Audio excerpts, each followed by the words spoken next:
As you look back today and you're sitting with 5 of the gentlemen that you started this story with, is there a sense of, good God, I can't believe we did it? Before I answer your question, let me thank Nandan Nilekani and Salil Parikh for reviving the company in 2017 and accelerating the growth over the last 5 years. It is an extraordinary journey. What has happened since 2017 till today is truly extraordinary.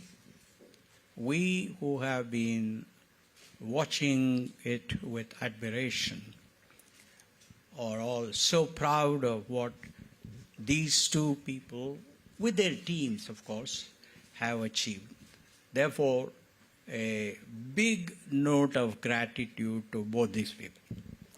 Now, when we founded Infosys, there was a discussion in my one-bedroom apartment in Mumbai in May 1981. The company was registered in July 1981, but this discussion was about deciding on what is it that we need to seek in coming together and then moving forward. There was a discussion, as became usual with Infosys, long discussions on strategic issues in an environment of enlightened democracy. And finally, we agreed on seeking respect from every stakeholder. So we wanted to create a company of the professional, for the professional, and by the professional, as Abe Lincoln defined the US democracy, to seek respect from every one of the stakeholders.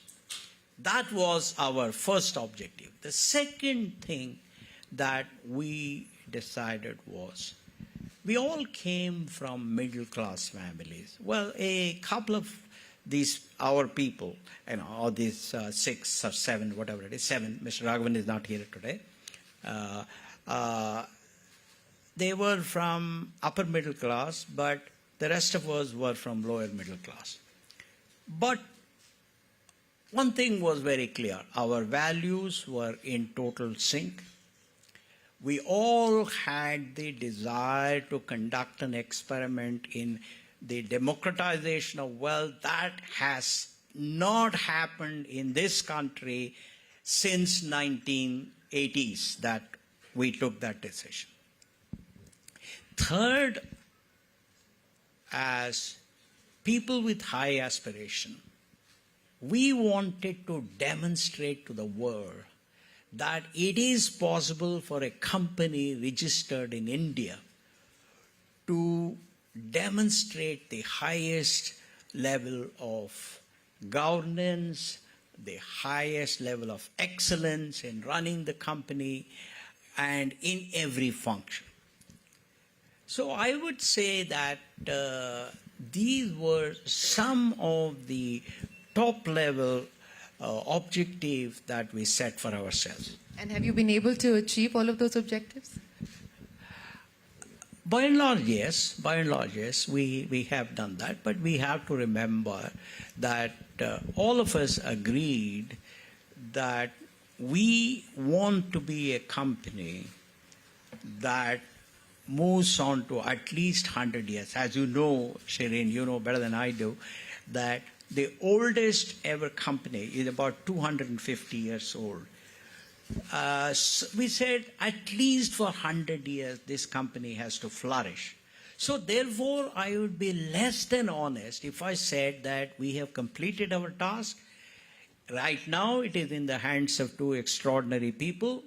We are cheering them from the sidelines, and I have no doubt that they will pass the baton on to equally competent and equally value-based people. That's what I would say. not. Okay. It hasn't been an easy journey, clearly. I mean, there are differences. There hasn't been consensus on every issue, but you have evolved a consensus mechanism through the course of the last 4 decades to be able to get to where you are today. As you look at the journey today, rewind back to some of the inflection points, and more importantly, as Mr. Murthy says, if he's given you the task of another 60 years for the company to flourish, what are you going to do? What does the action agenda look like? Well, first of all, thank you very much, Shireen, and you've always been watching us, and you know more about us than we know about ourselves, so it's a little problematic sometimes. I think, first of all, let me say that when I met Murthy way back in '79, he was the most charismatic leader I'd met. And I think he spotted talent, or hopefully talent, and he gave us opportunity. And frankly, if he had said jump off the cliff, we would have jumped off the cliff. It was that level of loyalty and we had for him. So when he proposed the idea of this company, it was a no-brainer. And we must remember something, that the rest of us who are about 10 years younger than him and with Raghavan, we didn't have much to lose. We were in our 20s. It was not a big deal. But for him, it was a huge thing to lose, because he was at the top of his career. He was the head of the software group at a very good company. He was earning a lot of money. And for him, frankly, and his wife Sudha, who gave up a job at Telco, I think the costs of doing this were much, much higher, and he just took it. So I think we were very committed to that. But I forgot your question. I think, we're having this problem. All of us are having senior... The other thing that Nandan M Nilekani told me is that make sure that you get a team that grows old together. This is clearly a sign of that. Now we are all into our senior moments. So if you find that we forget things, please excuse us. No. We are past our prime. Yeah. No, my question was, in the next 60 years, he set you clearly an action agenda. I think I do have this huge responsibility. Because going back to his phrase of 2006, I'm the last of the jokers left. Do you miss having the other jokers around? Oh, yeah. It's no one to talk to. I only talk to Salil, but Salil is so busy selling that I can't talk to him also. So I think my challenge is a little more acute, because, since I have some founder's clout and all that, I can do some. But I'll be handing over to a chairman at whatever point that I exit from the scene, who will be the first, not the first, but a non-founder. And now there's no plan B now. I mean, if I hand over to somebody and it doesn't work out, there's no plan B. I can't come back at some 75 or something. So, and I don't think any of these guys want to come back either. So maybe we should ask them. You can ask them. Maybe they want to come back. They haven't told me.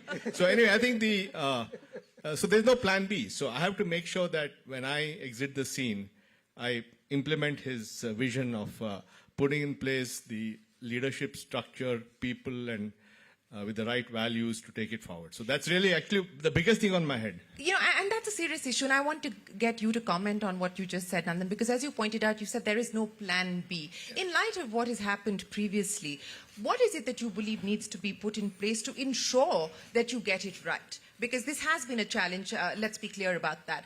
And secondly, do you believe that in hindsight, and I want to ask each one of you, and Mr. Murthy, I want to ask you as well, that this hard coding that at 60 you need to move away, at 60 you need to retire, at 60 it is the sunset. Do you believe in hindsight today that maybe it should have been different?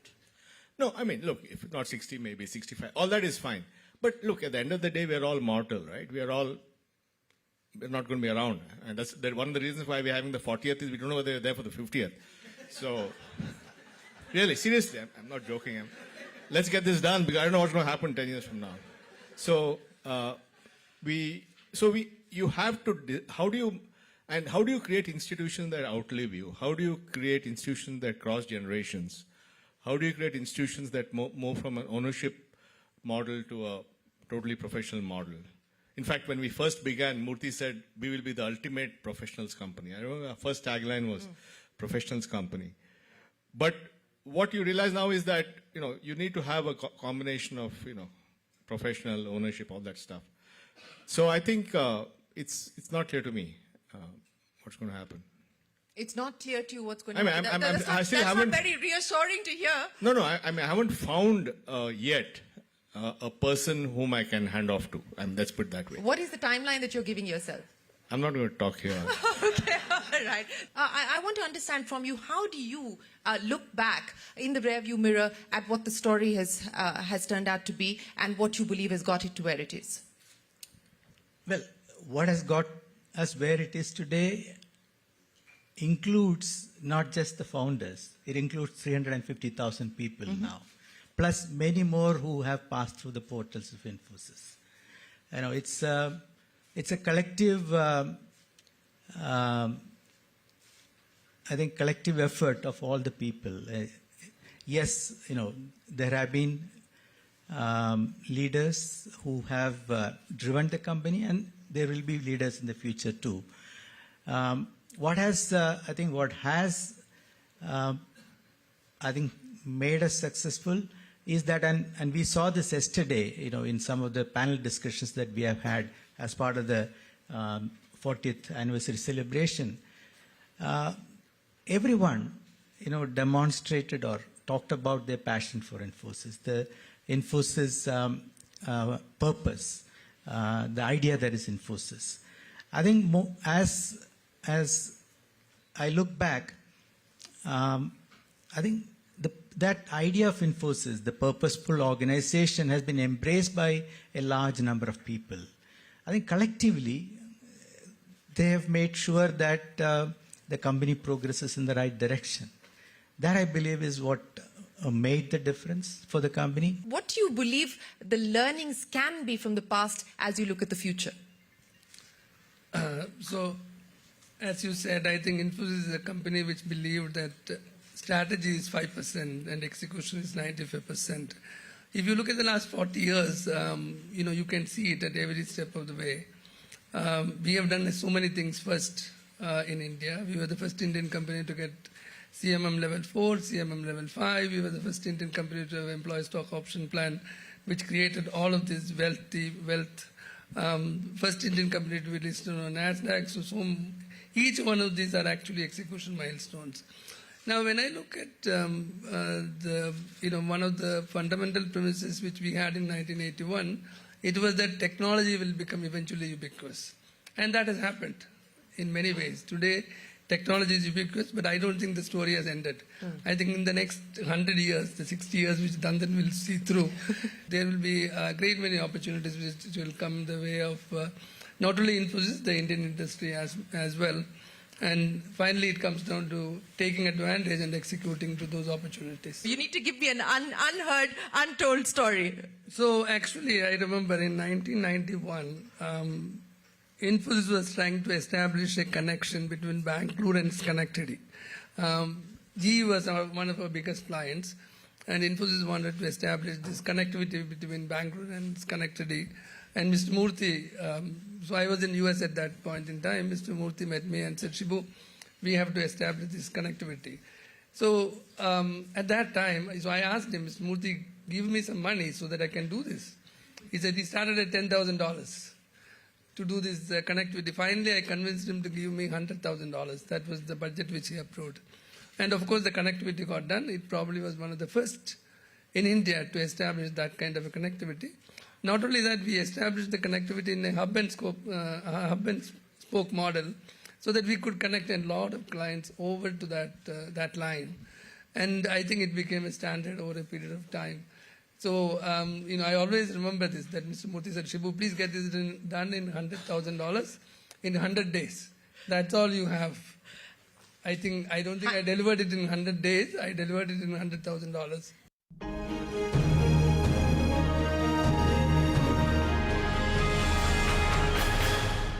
What kind of professional or industry-ready courses do you offer? Because at the end of the day, the idea of going to a university is to acquire the skill that you need. We are essentially a science university with a big business school. Our students who graduate from architectural engineering can almost name their price as they leave the building. We have a very long tradition. We have the longest operating distance learning MBA in the world, which has been studied by prime ministers.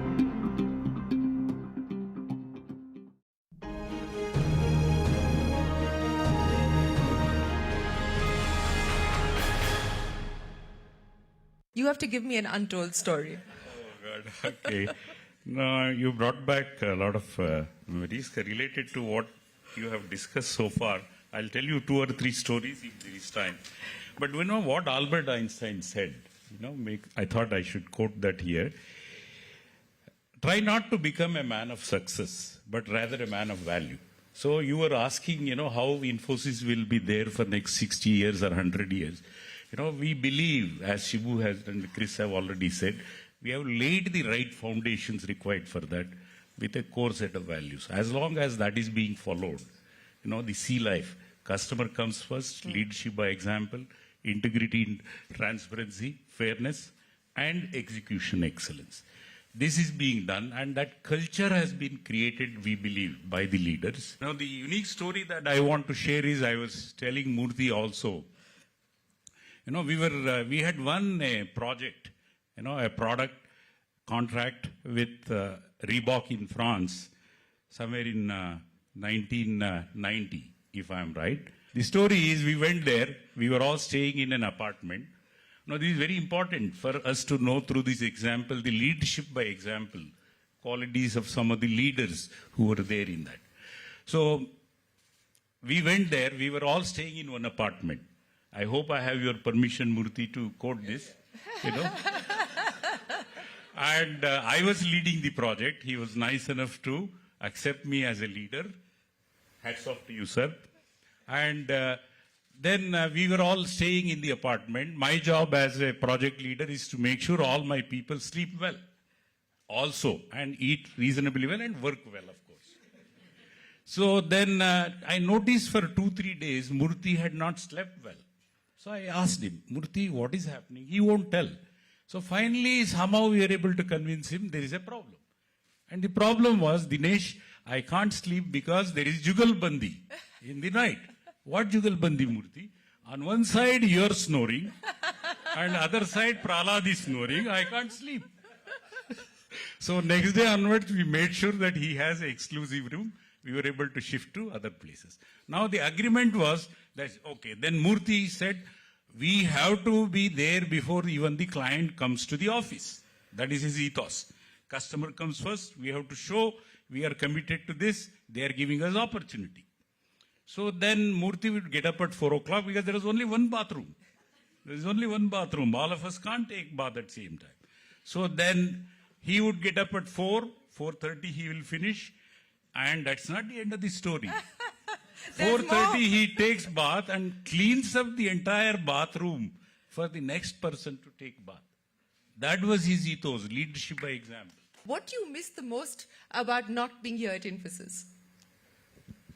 No, I think we had made it a fun. When you make your work in the office a fun, I don't need to tell you because you have excelled in what you do. I think the workload doesn't hit you at all. And each of us was trying to make the life of the other people a little bit better by jokes, by how we conducted ourselves, by discussing about things, etc. So I think when you have similar values, when you are ready to put the interest of the company ahead of your personal interest in the short and medium term, in the hope that in the long term, you will be better off in the medium and long term, then the job becomes easier. Now let me tell you some, you wanted me to talk about some inside stories. Most of the thing that I will talk about will be pre-Infosys. Maybe one or two, maybe Infosys one. The first thing that I will start this way. Nandan, get ready. Yeah, no, I'll tell you. When I was the head of software at PCS, I had started this learnability test. I defined learnability as the ability to extract generic inferences out of specific instances and using them to solve new unstructured problems. That's basically intelligence. Basically intelligence. Nandan walked into my room at PCS on 18th of February 1979. No, I remember. No, because I'm pretty good in dates and some of these. I'm very poor in faces. I can't put a name to a face. So he said, I want a job. I said, young man, this is February. Why are you coming for the job now? He said, no, I want to go to a business school in the US. And therefore, I was preparing for my GMAT or whatever that is. So now I'm free till September, so I want to. But, I had a principle. It is better to have an intelligent man with you, no matter how short that period is, because that intelligence will add tremendous value. So I gave him my tough learnability test. Of all the people that I gave that, he was the only one who got 50 out of 50. I mean, that's a fact. Second, no, I was not satisfied with that. Because I have this principle, the reward for winning the semi-finals is to get to play a tougher game, which is the finals. So I had developed an IQ test called matrix rotation. He remembers. This could be a movie. That's a very interesting test. This is not the time to discuss that. I gave him. And the really intelligent people did it in about a minute and a half. The reasonably intelligent people took about 5 minutes again. And he did it in a minute and a half. That's outside Infosys, but that's the experience I had with him. Now come to Chris.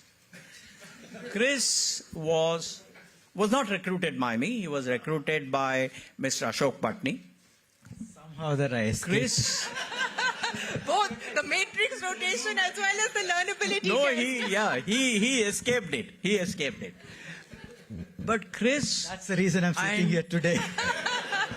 And two more people, bright people, Dilip Sontake and Bhagavat, I forget his full name. They were there, Rajiv Bhagavat. They were three of them joined the same day. And PCS, I had accepted a project to design India's first distributed process control system for handling 7 LD furnaces to produce steel. And, that is in my opinion, leaving aside some of these, whatever it is, ISRO real-time systems, I personally feel this is the most complicated software ever built in India. And this man is a 23-year-old fellow. He was sitting always calm in his seat. He wouldn't be exuberant. The other two would come and say, no, I used to give them some minor thing. They would be excited. They would ask 10 questions, but he never asked. At the end, he would produce the thing. So he took up that responsibility for building India's first distributed process control system. He was aided by a gold medalist from IIT Bombay, Naresh Motwan. Naresh. But Naresh was assisting him. But this 23-year-old kid was the project leader. So I think I have had excellent colleagues, absolutely no doubt about it. And I think, as I told you earlier, it is their innate goodness, the trust that they have developed in each one of us, their aspirations, their ability to say, I will do the plausibly impossible, their desire to reach for the sky, and in the process make whatever sacrifice is needed in the short term. I think that really is what made this team come so far from 1979 when Nandan joined PCS to today. The startup ecosystem is seeing money like never before. Mr. Murthy started Infosys at 35. Now I think the average age of a startup founder is in their early 20s. As you look at what's happening in this ecosystem, what is it that worries you? What is that gives you hope, confidence, and optimism as well? No, I think what impresses me with many of these young founders is their ambition, their understanding of business, the strategic thinking. And some of them are exceptional in that. What worries me is, do they want to build an institution? I think really the hard part is to build an institution. You know, it's a marathon race. You run for it for 30, 40 years now. And today we are as optimistic and as, working as hard as 40 years back. So I think, do these guys have the stamina to play the long game? I think that's what worries me. So I think overall I'm still very bullish on the startup world. Gentlemen, it's been an absolute pleasure. Thank you once again for joining me today to talk about the last 40 years, your stories, the journey, the experiences that you take away. We appreciate your time.